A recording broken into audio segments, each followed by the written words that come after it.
Hi guys, this is Chanchal and welcome to my channel Learning with Chanchal. While you are at it, please don't forget to hit that subscribe button and the bell icons that you don't miss a video that I post. Alright, so let's get started. Under this video, I'm gonna cover the most important topic which is new product development process. आइए सबसे पहले जानते हैं the meaning of new product development process.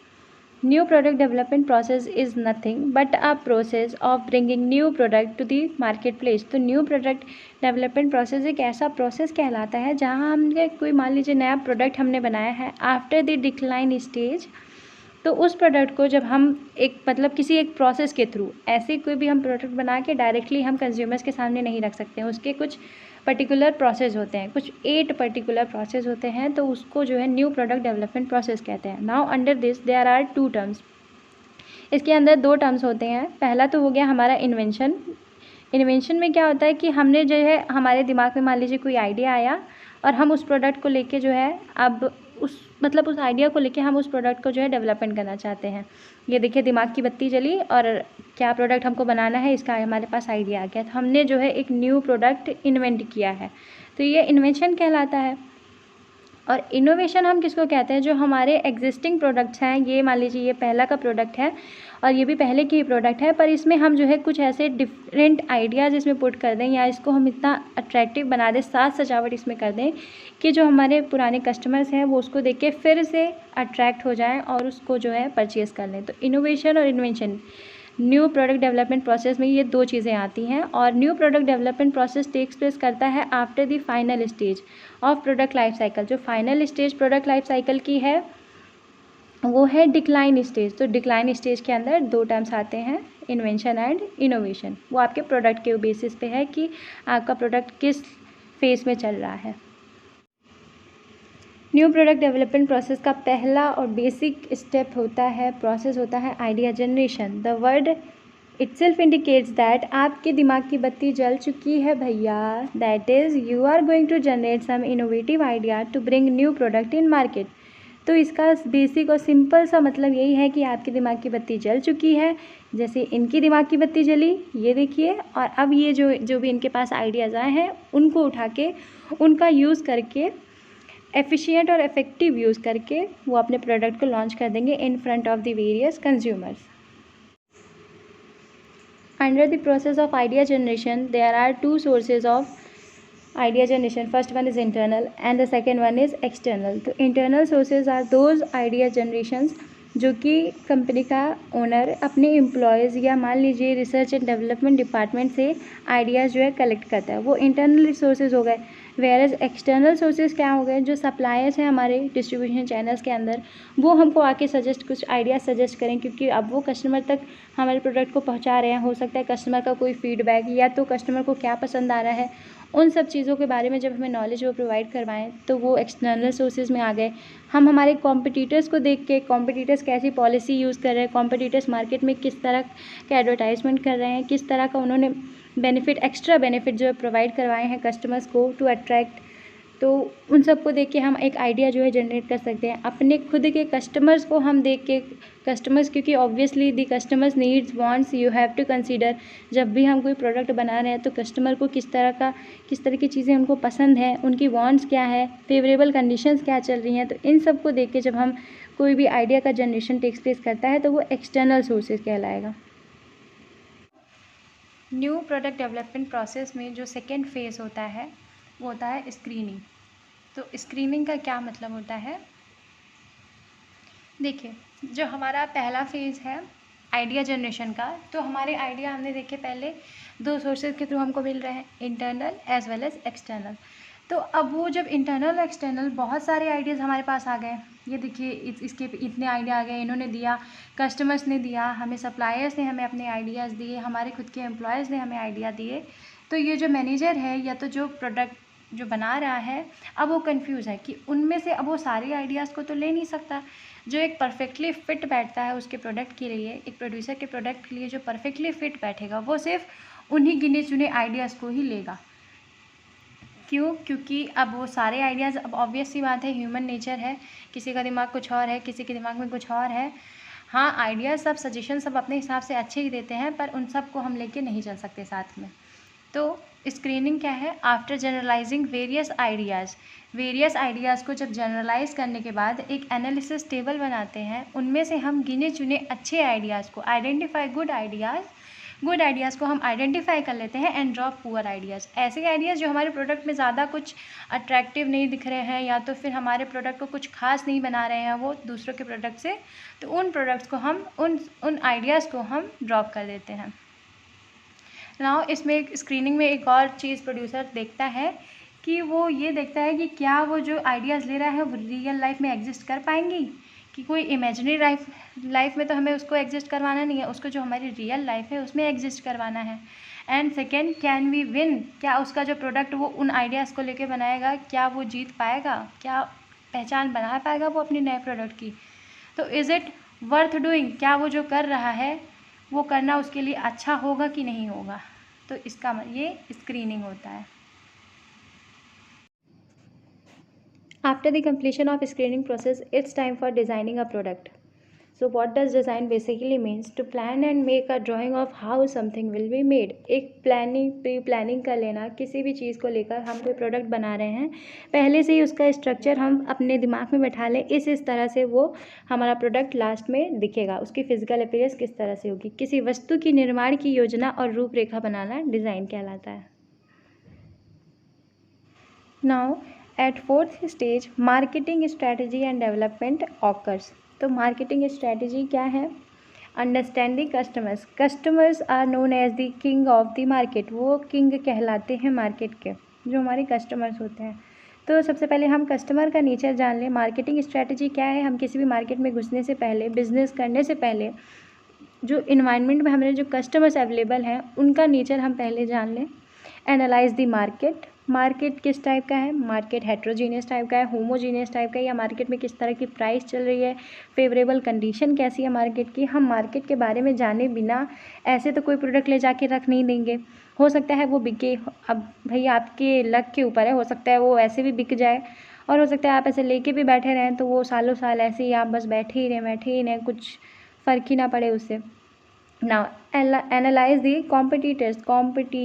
तो competitors भैया इनसे बच के रहना चाहिए, या इनसे आप ऊपर ही रहिए, ऐसा सोचिए। तो क्यों? क्योंकि कॉम्पिटिटर्स, ऑब्वियस सी बात है, इतना कॉम्पिटिशन, हम कोई एंट्रेंस एग्ज़ाम ही देने जाते हैं, उसमें आप देख लीजिए कितने सारे बच्चे आते हैं, उनको देख के एक बार मन थोड़ा घबरा जाता है कि हाँ भैया इतने सारे लोग आए हैं, हमने तैयारी की है कि नहीं की है। दो हमने तैयारी अच्छी कर रखी रहती है, पर फिर भी कॉन्फिडेंस लेवल हमारा कहीं ना कहीं नीचे हो जाता है।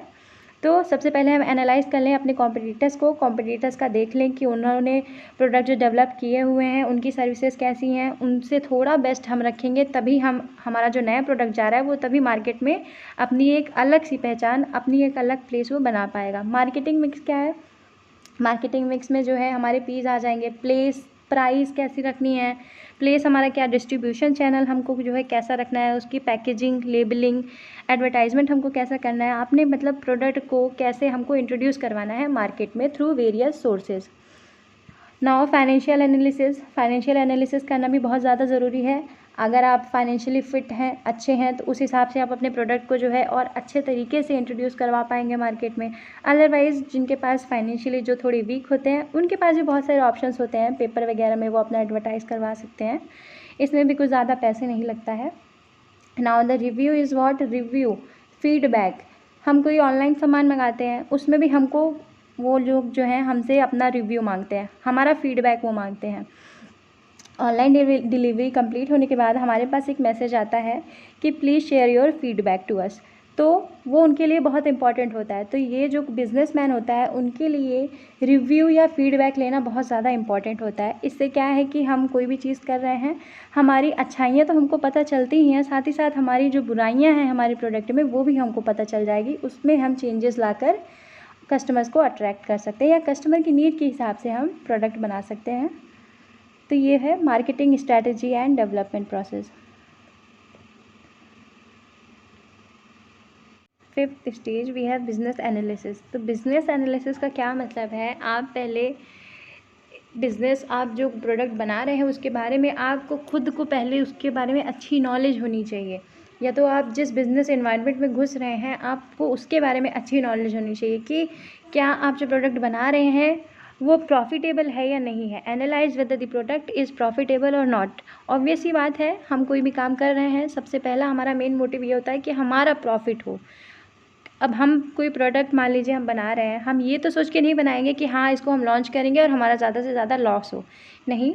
तो हमारा ज़्यादा से ज़्यादा प्रॉफिट हो, मैक्सिमम प्रॉफिट हो, जितना हम कर पाएँ उतना प्रॉफिट हो। तो बिज़नेस एनालिसिस यही है कि सबसे पहले हम एनालाइज़ कर लें कि हमारा प्रोडक्ट हमारे लिए प्रॉफिटेबल होगा भी या नहीं होगा। Whether we are on right track और नॉट। हम जो प्रोडक्ट बना रहे हैं वो प्रोडक्ट सही है या नहीं है हमारे लिए, ये है। We will achieve the desired objectives और नॉट। जो हमारी डिज़ायर्ड ऑब्जेक्टिव, पहला मैंने बताया प्रॉफिट मोटिव हो सकता है। सेकेंड हो सकता है कि हम सोशल बेनिफिशियल के लिए भी कर सकते हैं काम, कि हाँ जिससे हमारी समाज को भी मदद हो सके। तो ये जो भी हमारे मन में जिस वजह से हम, जो हमारा मेन ऑब्जेक्टिव है वो कुछ भी हो सकता है, ह्यूमन नेचर का अलग अलग ऑब्जेक्टिव होते हैं सभी बिजनेसमैन के। तो उस हिसाब से एक एनालिसिस टेबल पहले ही तैयार कर लेना, पहले से ही सोच लेना कि इसका हमारा क्या बैड इफ़ेक्ट भी सोच लेना, सब गुड इफ़ेक्ट ही नहीं सोचना, बैड इफ़ेक्ट भी सोच लेना उसके बारे में। तो ये जो है बिज़नेस एनालिसिस कहलाएगा। After the completion of business analysis, which is fifth stage, we come to the production development। मतलब हम प्रोडक्ट का डेवलपमेंट करेंगे। अब यहाँ पे प्रोडक्ट हम बनाएंगे। Here you are going to manufacture your actual product। अपने एक्चुअल प्रोडक्ट को हम एक फिज़िकल शेप देंगे। फिज़िकल शेप देना मतलब कि जो हमारा प्रोडक्ट है उसको हम मैन्युफैक्चरिंग प्रोसेस में डाल देंगे और रॉ मटेरियल को हम दे देंगे कि भैया आप इसको एक फिनिश्ड गुड में कन्वर्ट कर दीजिए, and we are ready with our product. तो हमारे पास प्रोडक्ट जो है आ जाएगा। अब हम इसको आराम से जो है इंट्रोड्यूस करवा देंगे मार्केट में, ज़्यादा से ज़्यादा कस्टमर्स इसको ख़रीदें और हमारा ज़्यादा से ज़्यादा प्रॉफिट हो। तो ये प्रोडक्ट डेवलपमेंट स्टेज होगा, sixth stage product development stage. Now sixth stage पे हमने प्रोडक्ट को जो है फिज़िकल शेप तो दे दिया था, पर उसको फिज़िकल शेप देने के बाद जो marketers do not directly launch product on a large scale पे हम उसको जो है तुरंत लॉन्च नहीं कर सकते कि हमने प्रोडक्ट बनाया भी और साथ ही साथ उसको मान लो हज़ारों या मिलियंस की क्वांटिटी में बना तो लिया, उसके बाद साथ ही साथ उसको हमने सीधे लॉन्च कर दिया। नहीं, पहले उसका हमें टेस्ट लेना ज़्यादा ज़रूरी है, क्योंकि बिकॉज कॉम्पिटिटर्स में take advantage of it. Competitors इसका एडवांटेज उठा सकते हैं फर्स्ट। तो इसके लिए हमको क्या करना पड़ेगा, first distribute only in particular markets. मतलब कुछ पर्टिकुलर एरियाज़ में ही आप उसको अपने प्रोडक्ट को बेच के देखिए कि क्या वो कस्टमर्स को पसंद आ रहा है कि नहीं। Then analyse whether customers are purchasing और नॉट, मतलब कस्टमर की नीड के अकॉर्डिंगली आपका प्रोडक्ट डेवलप हुआ भी है या नहीं, क्योंकि आप ख़रीदने वाला जो लास्ट पर्सन है वो तो कंज्यूमर्स ही है। तो कंज्यूमर्स के ही हाथ में है, अगर वो कंज्यूमर ज़्यादा से ज़्यादा आपके प्रोडक्ट से जो है खुश हैं तो आप अपने प्रोडक्ट को जो है डेवलपमेंट बल्क क्वांटिटी में करिए। अगर देखिए यहाँ पे आपको दिख रहा है जो कस्टमर्स के रिएक्शन है वो कुछ खास नहीं है आपके प्रोडक्ट को लेके, तो आप भैया रुक जाइए, उसमें चेंजेस करिए, उसको और अच्छा बनाइए, कस्टमर की नीड के अकॉर्डिंगली आप उसका डेवलपमेंट करिए। Are we getting good response, तो पहला टेस्ट हम ले लें। कुछ प्रोडक्ट को हमने फिजिकल शेप तो दे दिया, पर उसका टेस्ट लेना बहुत ज़रूरी है, एज़ हम देख लें कि लोगों को पसंद आ रहा है या नहीं आ रहा है। तो ये 7th स्टेज में हम करते हैं टेस्ट मार्केटिंग, इसको कहेंगे।